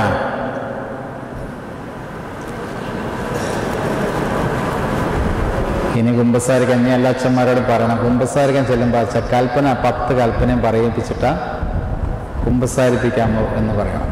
ഇങ്ങനെയാണ് എല്ലാവരും കൽപ്പന പഠിച്ചിട്ട് വേണ്ടത്. ശാബത്ത് ദിവസം ശുദ്ധമായി ആചരിക്കുക. ഇങ്ങനെ 4 കൽപ്പനകളുണ്ട്. ഈ 4 കൽപ്പനകൾ, ആദ്യ 4 കൽപ്പനകൾ എന്ന് പറയുന്നത് ദൈവവുമായിട്ടുള്ള, മനുഷ്യനും ദൈവവുമായിട്ടുള്ള ബന്ധത്തെ കുറിക്കുന്നതാണ്. അതാണ് ഞാൻ പറയുന്നത്, ഞാൻ നിന്റെ ദൈവമായ കർത്താവാകുന്നു, ഞാൻ ഒഴികെ അന്യ ദൈവങ്ങൾ നിനക്കുണ്ടാകരുത്. മേലാകാശത്തിലെ താഴെ ഭൂമിയിലെ ഭൂമിക്ക് താഴെയുള്ള യാതൊന്നിനെ സേവിക്കുകയോ ആരാധിക്കുകയോ ചെയ്യരുത്. മൂന്നാമത് നിന്റെ ദൈവമായ കർത്താവിന്റെ നാമം വെറുതെ എടുക്കരുത്. നാലാമത്തെ കൽപ്പന ശാബത്ത് ശുദ്ധിയായി ആചരിക്കുക. ഇത് 4ഉം ദൈവവുമായിട്ടുള്ള ബന്ധത്തെ കുറിക്കുന്നതാണ്. പിന്നെ വരുന്നത് കൽപ്പനകൾ ഏതൊക്കെയാണ്? 5ാമത്തെ കൽപ്പന ഏതാ? 5ാമത്തെ കൽപ്പന നിന്റെ അപ്പനെയും അമ്മയെയും ബഹുമാനിക്കുക. 6ാമത്തെ കൽപ്പന കൊല ചെയ്യരുത്. 7. വ്യഭിചാരം ചെയ്യരുത്. 8. മോഷ്ടിക്കരുത്. 9. കള്ളസാക്ഷ്യം പറയരുത്. 10. നിന്റെ അയൽക്കാരനുള്ള യാതൊന്നിനെയും മോഹിക്കുകയോ ആഗ്രഹിക്കുകയോ ചെയ്യരുത്. ഈ കൽപ്പന പഠിച്ചിട്ട് വേണം ഇനി കുമ്പസാരിക്കാൻ പോകാൻ, കേട്ടോ. അപ്പോൾ ഇങ്ങനെ 4ഉം 6ഉം, ഈ 4ഉം 6ഉം ചേരുമ്പോൾ 10 കൽപ്പനകളാണ് മോശയിലൂടെ ദൈവം നൽകിയത്. അതിൽ ആദ്യത്തെ 4 ദൈവവുമായിട്ടുള്ള ബന്ധത്തെ കുറിക്കുന്നതാണെങ്കിൽ, പിന്നീടുള്ള 6 കൽപ്പനകൾ എന്ന് പറയുന്നത് മനുഷ്യന്മാർ തമ്മിലുള്ള ബന്ധത്തെ കുറിക്കുന്ന ഓരോ കൽപ്പനകളാണ്. അപ്പോൾ ഇവിടെ പരാമർശിച്ചിരിക്കുന്ന കൽപ്പനകൾ ഏതാ? ആദ്യത്തെ 4 കൽപ്പനകളാണോ? ആണോ? ആ 4 കൽപ്പനകളൊന്നും ക്രിസ്തു ടച്ച് ചെയ്തിട്ടേയില്ല, എങ്ങും തൊട്ടിട്ടേയില്ല. ഏതെങ്കിലും പറഞ്ഞിട്ടുണ്ടോ ശാബത്ത് ദിവസം നീ ശുദ്ധിയെ ആചരിക്കണം എന്ന് പറഞ്ഞിട്ടുണ്ടോ? ഇല്ല. നിന്റെ ദൈവമായ കർത്താവിന്റെ നാമം വെറുതെ എടുക്കരുതെന്ന് പറഞ്ഞിട്ടുണ്ടോ? ഇല്ല. മേലാകാശത്തിലെ താഴെ ഭൂമിയിലെ ഭൂമിക്കുള്ള താഴെ യാതൊന്നിനെയും സേവിക്കുക ആരാധിക്കുക ചെയ്യരുതെന്ന് പറഞ്ഞിട്ടുണ്ടോ? ഇല്ല. ഞാൻ നിന്റെ ദൈവമായ കർത്താവാണ്, ഞാൻ ഒഴികെ അന്യ ദൈവം നിനക്കുണ്ടാകരുതെന്ന് പറഞ്ഞിട്ടുണ്ടോ? ഇതൊന്നും പറഞ്ഞിട്ടില്ല. ക്രിസ്തു എന്താ പറഞ്ഞിരിക്കുന്നത്? യേശു തമ്പുരാൻ എന്താ പറഞ്ഞിരിക്കുന്നത്? വ്യഭിചാരം ചെയ്യരുത്, കൊല ചെയ്യരുത്, മോഷ്ടിക്കരുത്, കള്ളസാക്ഷ്യം പറയരുത്, നിന്റെ അപ്പനെയും അമ്മയും ബഹുമാനിക്കുക. ഈ 5 കൽപ്പനയാണ് ക്രിസ്തു അവൻ്റെ മുന്നിലേക്ക് കൊടുത്തിരിക്കുന്നത്. ഈ 5 കൽപ്പനയും കൊടുത്തപ്പോൾ അദ്ദേഹം എന്താ പറഞ്ഞത്? ഇതെല്ലാം ഞാൻ ചെറുപ്പം മുതലേ അനുഷ്ഠിക്കുന്നവനാണ്, ഇതെല്ലാം ഞാൻ ചെറുപ്പം മുതലേ ആചരിക്കുന്നവനാണ്, ഇതെല്ലാം ഞാൻ ചെറുപ്പം മുതലേ അനുസരിക്കുന്നവനാണ്. അവൻ അനുസരിക്കാത്തത് ഏതാണ്? ബാക്കിയെല്ലാം അനുസരിക്കുന്നതാണ്. വ്യഭിചാരം ചെയ്യാറില്ല, കൊല ചെയ്യാറില്ല, മോഷ്ടിക്കാറില്ല, കള്ളസാക്ഷ്യം പറയാറില്ല, അപ്പനെയും അമ്മയെ എല്ലാം നല്ല ഭംഗിയായി നോക്കാറുണ്ട്, ബഹുമാനിക്കാറുണ്ട്, എല്ലാം ചെയ്യുന്നുണ്ട്. അതുകൊണ്ടാണ് ഞാൻ പറഞ്ഞത്, ന്യായപ്രമാണിയായ ഒരു മനുഷ്യൻ ജനങ്ങളുമായിട്ടുള്ള ബന്ധത്തെ കൂടുതൽ കേന്ദ്രീകരിച്ചാണ് ജീവിക്കുന്നതെന്ന് പറഞ്ഞു. ന്യായപ്രമാണിയായ ഒരു മനുഷ്യൻ ജനങ്ങളെ കേന്ദ്രീകരിച്ചാണ് അവൻ ജീവിക്കുന്നത്. കാരണം അവന് ജനങ്ങളെയാണ് ആവശ്യം. അവൻ്റെ ജീവിതത്തിൽ അവന് വലിയൊരു സ്ഥാനത്തിലേക്ക് എത്തിച്ചേരണമെങ്കിൽ അവൻ്റെ സമൂഹത്തിലുള്ള ജനങ്ങളുമായിട്ട് നല്ലൊരു ബന്ധം അവന് ഉണ്ടായിരിക്കും. അതുകൊണ്ട് അവൻ അത് വളരെയേറെ ശ്രദ്ധയോടെ കൈകാര്യം ചെയ്യും. എന്നാൽ ക്രിസ്തു ഈ കാര്യമെല്ലാം പറഞ്ഞപ്പോൾ അവിടെയും ജ്ഞാനിയായി തോന്നുന്ന ഈ മനുഷ്യൻ തോറ്റുപോയി. നമുക്കും ഇതുവരെയും എന്താണ് ക്രിസ്തു പറഞ്ഞതെന്ന് പൊരുൾ ഇതുവരെയും നമുക്കും മനസ്സിലായിട്ടില്ല. മൂന്നാമത്തെ പൊരുള് നമുക്ക് കിട്ടുമോ എന്ന് ഒന്നുകൂടി ഒന്ന് പൊളിച്ചു നോക്കാം. ഉള്ളിയുടെ തൊണ്ട് ഒരു തൊണ്ടുകൂടി നമുക്കൊന്ന് പൊളിച്ചു നോക്കാം. എന്താണ് പറയുന്നത്? ഇവയെല്ലാം ഞാൻ ചെറുപ്പം മുതൽ കാത്തുകൊണ്ടിരിക്കുന്നതെന്ന് അവൻ പറഞ്ഞത് കേട്ടിട്ട് യേശു തമ്പുരാൻ, എന്നാൽ നിനക്ക് ഒരു കുറവുണ്ട്. എന്താ നിന്റെ കുറവാ? നിനക്കുള്ളതൊക്കെ നീ വിറ്റ് ദരിദ്രർക്ക് കൊടുക്കുക. ഉള്ളതെല്ലാം വിറ്റ് നീ ദരിദ്രർക്ക് കൊടുക്കുക. ആ കുറവൊന്ന് നികത്താം. ഇതുപോലെ തന്നെ ഒരാളോടും പറഞ്ഞിട്ടുണ്ട്. ആരോടാണ് പറഞ്ഞത്? ഇങ്ങനെയല്ല പറഞ്ഞത്, പക്ഷെ ഇൻഡയറക്റ്റ് ആയിട്ടാണ് പറഞ്ഞത്. സക്കായിട്ട് ഇതുപോലെ തന്നെ പറയുന്നത് അല്ലേ? ഇന്ന് എനിക്ക് നിന്റെ വീട്ടിൽ താമസിക്കണം എന്ന് പറഞ്ഞപ്പോൾ സക്കായി എന്താ മറുപടിയായി പറയുന്നത്? അയ്യോ, എൻ്റെ വീട്ടിലേക്ക് വരരുത്, ഞാൻ പാപിയാണ് എന്നാണ് പറഞ്ഞത്. അല്ല, എന്താ പറഞ്ഞത്? ആരെങ്കിലും നിന്നും ഞാൻ അപഹരിച്ചിട്ടുണ്ടെങ്കിൽ അതിൻ്റെ 4 ഇരട്ടിയായി ഞാൻ തിരികെ കൊടുത്തുകൊള്ളാം. ക്രിസ്തു പറയുന്ന ഓരോ കാര്യങ്ങളും വളരെ അർത്ഥവത്തായ ഓരോ കാര്യങ്ങൾ പറയുമ്പോൾ അതിന് മറുപടിയായിട്ട് പറയുന്നത് വേറെ ഒരു കാര്യങ്ങളാണ് പറയുന്നത്. ഇതാണ് ശരിക്കും നമ്മുടെ ജീവിതത്തിൽ നമുക്ക് ഉണ്ടാകേണ്ട ഒരു ട്രാൻസ്ഫോർമേഷൻ എന്ന് പറയുന്നത്. ശരിക്കും മാനസാന്തരം എന്ന് പറയുമ്പോൾ ഒരു ട്രാൻസ്ഫോർമേഷനാണ്. ഇംഗ്ലീഷ് ബൈബിൾ അതെല്ലാം പറഞ്ഞിരിക്കുന്ന റിപ്പൻറ്റൻസ് എന്നെല്ലാമാണ്. മാനസാന്തരം, ട്രാൻസ്ഫോർമേഷൻ. ഇവിടെ നമ്മൾ കടന്നു വന്നതുപോലെയല്ല നമ്മൾ ഈ ധ്യാനം കഴിയുമ്പോൾ തിരിച്ചു പോകേണ്ടത്. നമ്മൾ കടന്നു വന്ന വ്യക്തികളായിട്ട് തന്നെയല്ല തിരിച്ചു പോകേണ്ടത്. ഇവിടെ നടക്കേണ്ട ഒരു സംഗതിയുണ്ട്. എന്താ നടക്കേണ്ടത്? ഒരു ട്രാൻസ്ഫോർമേഷൻ. അത് ആർക്കും കാണാൻ സാധിക്കുകയില്ല. എനിക്കോ നിങ്ങൾക്കോ ഒന്നും കാണാൻ സാധിക്കുകയില്ല. പക്ഷേ അതവിടെ നടക്കുന്നുണ്ട്. ഇത് ഉള്ളിൽ നടക്കുന്നുണ്ട്. അതിന് ഉദാഹരണമായിട്ട് ഞാനൊരു കാര്യം നിങ്ങളെ ഓർമ്മപ്പെടുത്താം. നിങ്ങൾ പലരും നല്ല പൂമ്പാറ്റകളെ, ഇപ്പൊന്നും കാണാനില്ല, പൂമ്പാറ്റകളെ കണ്ടിട്ടുണ്ടായിരിക്കും. നല്ല ചിത്രശലഭം, ബട്ടർഫ്ലൈ. ഈ ബട്ടർഫ്ലൈയുടെ പഴയ കാലത്തിലേക്കൊന്ന് തിരിഞ്ഞു പോവുക. ബട്ടർഫ്ലൈ പ്യൂമ അല്ലേ? ആ സമയം അതിലേക്കൊന്ന് തിരിച്ചു പോകാം നമുക്ക്. എന്താണ്? ഒരു പുഴുവായിരിക്കുന്ന ഒരവസ്ഥ. ഒരു പുഴുവായിരിക്കുന്ന ഒരു അവസ്ഥയിൽ നിന്നാണ് ഏതിലേക്ക് കടന്നു വരുന്നത്? ചിത്രശലഭം, നല്ല ഭംഗിയുള്ള ബട്ടർഫ്ലൈയിലേക്ക് കടന്നു വരുന്നത്. ഈ പുഴു എന്ന് പറയുന്നത് ഒരു കവറിങ്ങിൻ്റെ ഉള്ളിലേക്ക് പ്രവേശിക്കുകയാണ്. പിന്നെ കുറച്ച് നാളുകൾക്ക് ശേഷം ആ കവറിങ് തന്നെ തുറക്കപ്പെടുമ്പോൾ ആ കവറിൽ നിന്ന് പിന്നെ പുറത്തേക്ക് വരുന്നത് പുഴുവാണോ? ആണോ? അല്ല. എന്താ പിന്നെ പുറത്തേക്ക് വരുന്നത്? നല്ല പറന്നുയരുന്ന ചിത്രശലഭങ്ങളാണ്. അത് ആർക്കും കാണാൻ ഇതുവരെയായിട്ടും സാധിച്ചിട്ടില്ല. ഒരു ശാസ്ത്രജ്ഞനും ഇതുവരെ അത് കാണുവാനായിട്ട് സാധിച്ചിട്ടില്ല. അത് കാണാൻ ആഗ്രഹിച്ചിട്ടുണ്ടെങ്കിൽ ആ പുഴു പിന്നെ ചിത്രശലഭം ആവുകയില്ല. ഇതുപോലെ തന്നെയാണ് നമ്മുടെ ഉള്ളിലുള്ള ട്രാൻസ്ഫോർമേഷൻ എന്ന് പറയുന്നത്.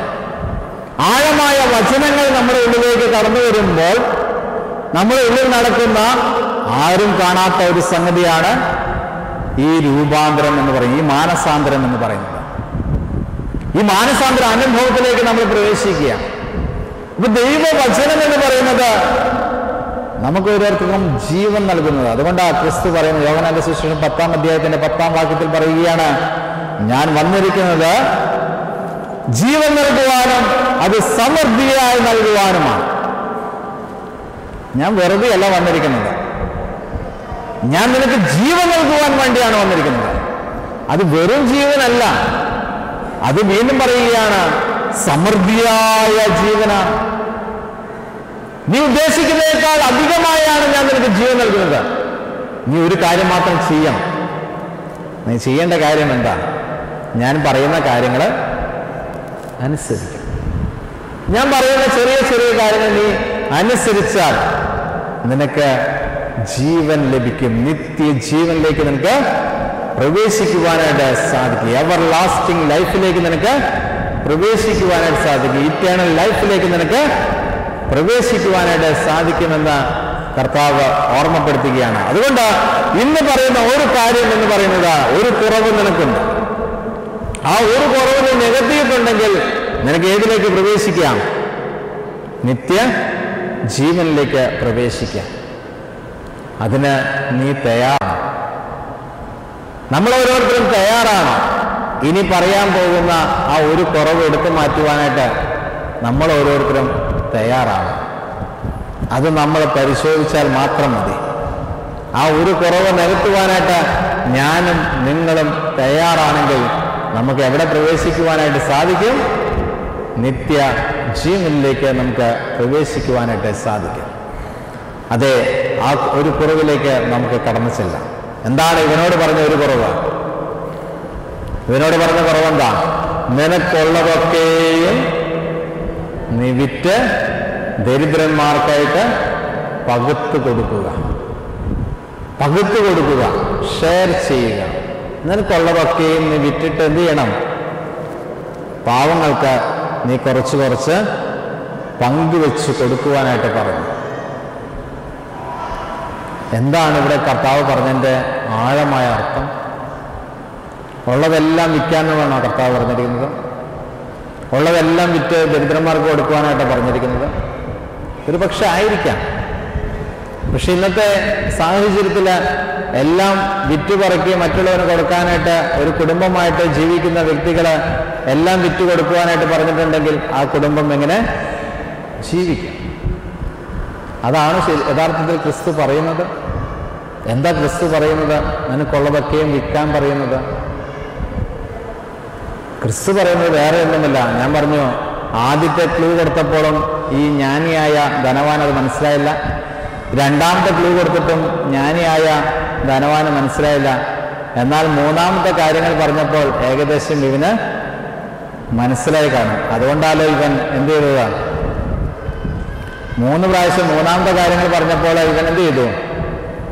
ഇവൻ മടങ്ങിപ്പോയി എന്നാണ് പറയുന്നത്. അത് എന്തുകൊണ്ടാണ്?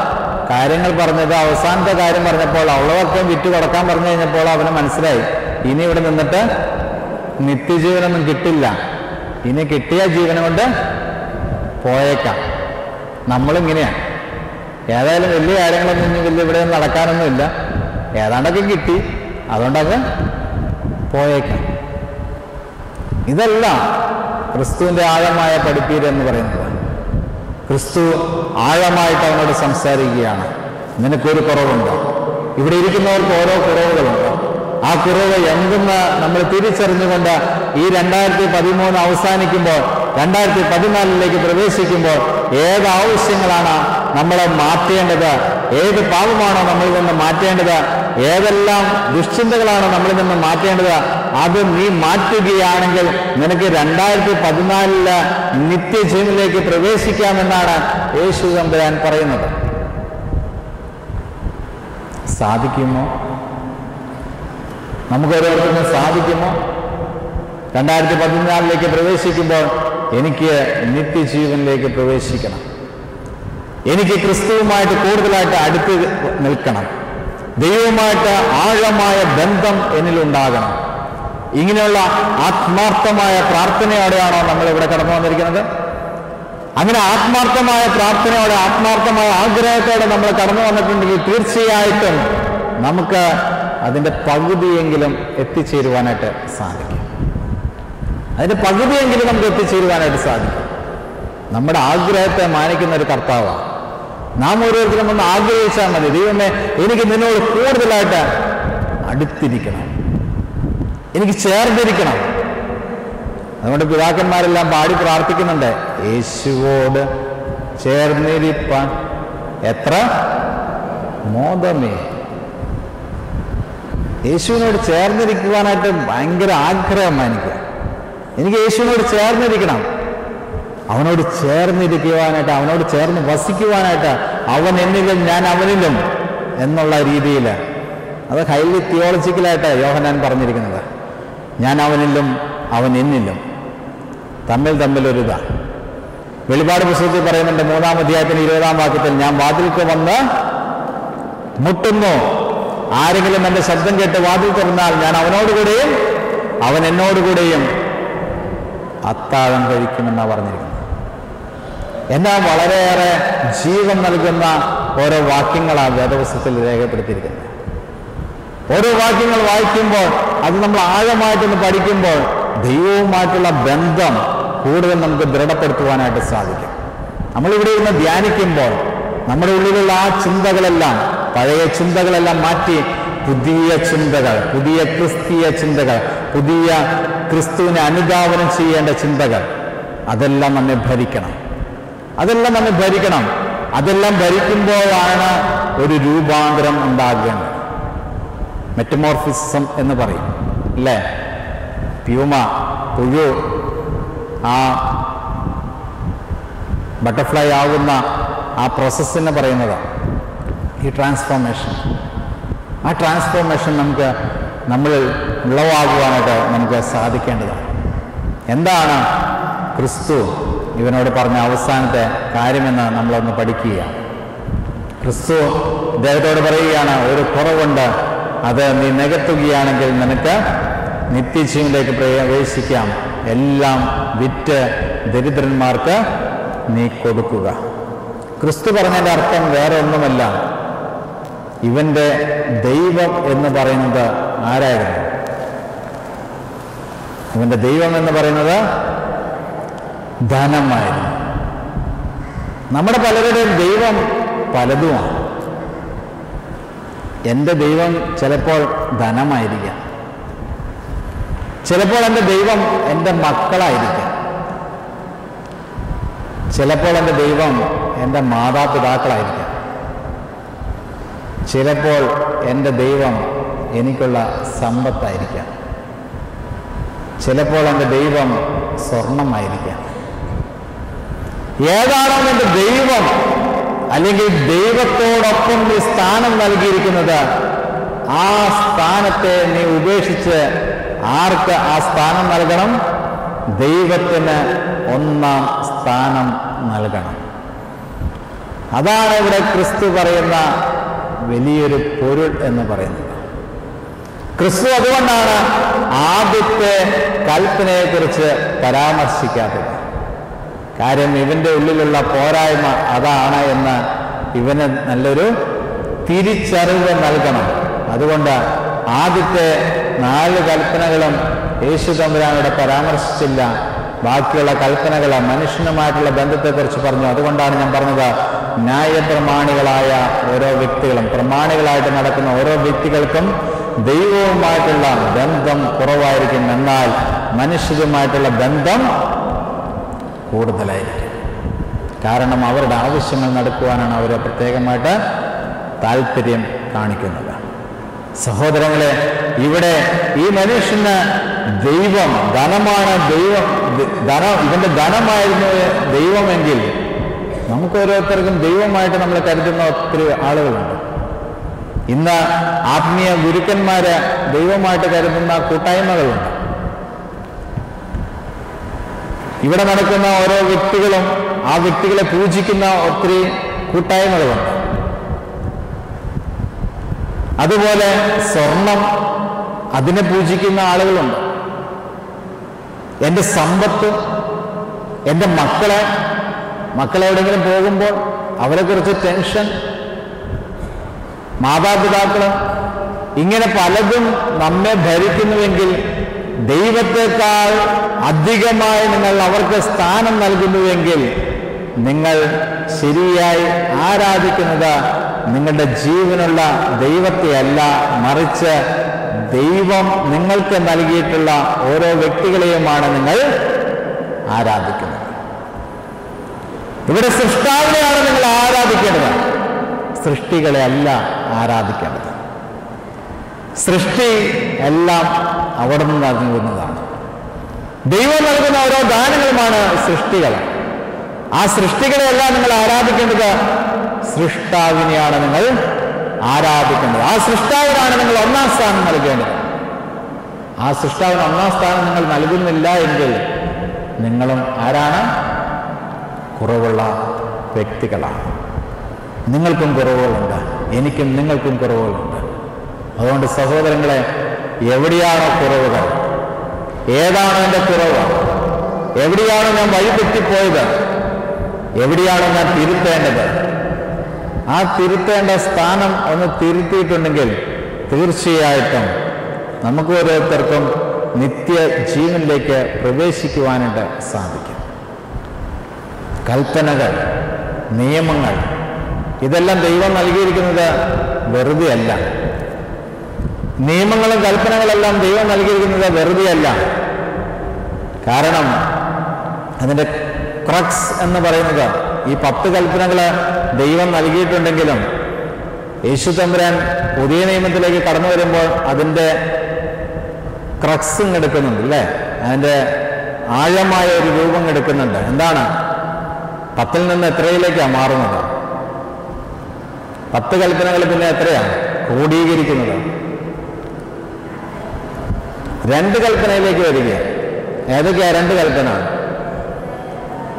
നിന്റെ ദൈവമായ കർത്താവിനെ പൂർണ്ണ ഹൃദയത്തോടെ, പൂർണ്ണ മനസ്സോടെ, പൂർണ്ണാത്മാവോടെ, പൂർണ്ണ ശക്തിയോടെ നീ ആരാധിക്കണം. രണ്ടാമത്, നിന്നെ പോലെ തന്നെ നിന്റെ അയൽക്കാരനെ സ്നേഹിക്കണം. ഈ 2 കൽപ്പന ഞാൻ പറഞ്ഞതുപോലെ ആ ആദ്യ 4 കൽപ്പന ദൈവമായ കർത്താവുമായിട്ടുള്ള ബന്ധം, പിന്നീടുള്ള കൽപ്പന എന്ന് പറയുന്നത് ഏതാണ്? കൂട്ടുകാരനുമായിട്ടുള്ള ബന്ധമാണ്. ആ 2 എണ്ണത്തിലേക്ക് വന്നപ്പോൾ വീണ്ടും യോഹന്നാന്റെ സുവിശേഷത്തിൽ കടന്നു ചെല്ലുമ്പോൾ അത് ഒന്നാക്കി. ഇതാണ് എൻ്റെ പ്രധാന കൽപ്പന എന്ന് പറയുന്നുണ്ട്. ഏതാ പ്രധാന കൽപ്പന എന്ന് പറയുന്നത്? 15-ാം അധ്യായത്തിലാണ്. ഏതാ പ്രധാന കൽപ്പന? ഞാൻ നിങ്ങളെ സ്നേഹിച്ചതുപോലെ നിങ്ങൾ പരസ്പരം സ്നേഹിപ്പിൻ. ഇതാണ് എൻ്റെ പ്രധാന കൽപ്പന. ഇവിടെ എവിടെയാണ് ദൈവവുമായിട്ടുള്ള ബന്ധം, മനുഷ്യനുമായിട്ടുള്ള ബന്ധം എല്ലാം ഒത്തുചേരുകയാണ്. മനുഷ്യനുമായിട്ടുള്ള ബന്ധം നിങ്ങളുടെ നല്ല രീതിയിലാണെങ്കിൽ നീയും ദൈവവുമായിട്ടുള്ള ബന്ധത്തിന് ഒരു തടസ്സവുമില്ല. യഥാർത്ഥമായ ബന്ധമാണെങ്കിൽ, നിന്റെ സ്വാർത്ഥമായ താല്പര്യങ്ങൾക്ക് വേണ്ടിയാണ് നീ അവരെ സമീപിക്കുന്നതെങ്കിൽ അതിലും ചതിവുണ്ട്. അതിൽ ദൈവവുമായിട്ടൊരു ബന്ധം വരുന്നില്ല. യഥാർത്ഥത്തിൽ ഞാൻ നിങ്ങളെ സ്നേഹിച്ചതുപോലെ എന്ന് പറഞ്ഞാൽ യേശു തമ്പുരാൻ നമ്മെ സ്നേഹിച്ചതുപോലെ നിങ്ങൾ പരസ്പരം സ്നേഹിക്കുന്നുവെങ്കിൽ അവിടെ നിങ്ങൾക്ക് എന്തുണ്ട്? നിത്യജീവനുണ്ട് എന്ന് പറയുന്നത്. കത്തോലിക്ക സഭയിൽ ഒരു വിശുദ്ധനായ ഒരു മനുഷ്യനുണ്ടായിരുന്നു, വിൻസെന്റ് ഡി പോൾ എന്നാണ്. അദ്ദേഹത്തിന്റെ അടുക്കിലേക്ക് ഒരു സഹോദരി കടന്നു വന്ന് ചോദിക്കുകയാണ്, വിശുദ്ധയാകുവാനായിട്ട് എനിക്ക് ആഗ്രഹമുണ്ട്. ഇതുപോലെ ന്യായപ്രമാണി യേശുവിൻ്റെ അടുക്കിലേക്ക് കടന്നു വന്നതുപോലെ തന്നെ ഇദ്ദേഹത്തിന്റെ അടുക്കിലേക്ക് ഈ സഹോദരി കടന്നു വന്ന് ചോദിക്കുകയാണ്, എനിക്കും ഒരു വിശുദ്ധയാണ്, ഞാൻ എന്താ ചെയ്യേണ്ടത്? അപ്പോൾ ഇദ്ദേഹം പറയുകയാണ്, ഒരു മരുന്നുണ്ട്, വേറെ ഒന്നുമല്ല മരുന്ന്, ദൈവം നൽകിയിരിക്കുന്ന നിയമങ്ങൾ അനുസരിക്കുക. നിയമങ്ങൾ അനുസരിച്ചാൽ മാത്രം നിനക്ക് വിശുദ്ധയാകുവാനായിട്ട് സാധിക്കും. കാരണം നിയമങ്ങൾ എന്ന് പറയുന്നത് വിശുദ്ധമാണ്. ദൈവം നൽകിയിരിക്കുന്ന നിയമങ്ങൾ എന്ന് പറയുന്നത് വിശുദ്ധമാണ്. അതുകൊണ്ട് ഈ വിശുദ്ധമായ നിയമങ്ങൾ നിങ്ങൾ അനുസരിക്കുന്നുവെങ്കിൽ തീർച്ചയായിട്ടും നമുക്ക് ഓരോരുത്തർക്കും വിശുദ്ധ ജീവിതത്തിലേക്ക് പ്രവേശിക്കുവാനായിട്ട് സാധിക്കുമെന്നാണ് നമ്മെ ഓർമ്മപ്പെടുത്തുന്നത്. ആ വിശുദ്ധമായ ജീവിതത്തിലേക്ക് നമുക്ക് പ്രവേശിക്കുവാനായിട്ട് സാധിക്കും.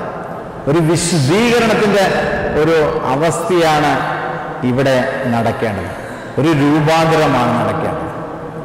പഴയ അശുദ്ധമായ ചിന്തകളെല്ലാം നമ്മളിൽ നിന്ന് മാറ്റിയെടുത്ത് പുതിയ പുതിയ ബോധ്യങ്ങൾ നൽകുന്ന, പുതിയ പുതിയ ജീവൻ നൽകുന്ന, പുതിയ പുതിയ ആശയങ്ങളെല്ലാം നമ്മുടെ ഉള്ളിൽ വളർത്തിയെടുത്ത് ആ ട്രാൻസ്ഫോർമേഷൻ നമ്മളിൽ നടക്കേണ്ട അത്യാവശ്യ കാലഘട്ടമാണ്.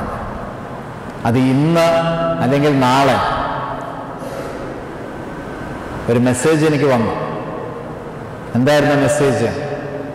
2013 അവസാനിച്ചു, 2014 ആരംഭിക്കുകയാണ്.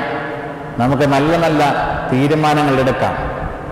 എന്നിട്ട് കുറേ ഡോട്ട്സ് ഇട്ടിട്ട് അതിൻ്റെ താഴെ എഴുതി ചേർത്തിരിക്കുകയാണ്, എന്തായാലും ഈ 2014 കഴിയട്ടെ, 2015 ഞാൻ നന്നായിക്കൊള്ളാം. ഇങ്ങനെ ലോട്ടറിക്കാർ പറയുന്നത് പോലെ നാളെ നാളെ നീളെ നീളെ എന്ന് പറഞ്ഞ് നമ്മൾ നീട്ടിക്കൊണ്ട് പോയിട്ടുണ്ടെങ്കിൽ ഇന്നോ നാളെയോ എപ്പോഴോ എവിടെയോ എങ്ങനെയാണോ എൻ്റെ അന്ത്യം എന്ന് ഞാൻ അറിയുന്നില്ല. എപ്പോഴോ എവിടെയോ എങ്ങനെയോ എൻ്റെ അന്ത്യമെന്ന് ഞാൻ അറിയുന്നില്ല. അതുകൊണ്ട് സഹോദരങ്ങളെ, നമ്മളൊരു കാര്യം തീരുമാനമെടുക്കുക. ഇന്ന് കേൾക്കുന്ന വചനം എൻ്റെ ജീവിതത്തിൽ ഞാൻ പ്രാവർത്തികമാക്കണമെന്നുള്ള ആത്മാർത്ഥമായ പ്രാർത്ഥനയോടെ, ആഗ്രഹത്തോടെ ഒരു പുതിയ മനുഷ്യനായി രൂപാന്തരം പ്രാപിച്ചുകൊണ്ട് നമുക്ക് ഇവിടെ നിന്ന് കടന്നു പോകുവാനായിട്ട് സാധിക്കണം. അതിന് ദൈവമായ കർത്താവ് ഇടവരുത്തട്ടെ എന്ന് പ്രാർത്ഥിക്കുന്നു. ദൈവം നമ്മെ എല്ലാവരെയും വാഴ്ത്തി അനുഗ്രഹിക്കും.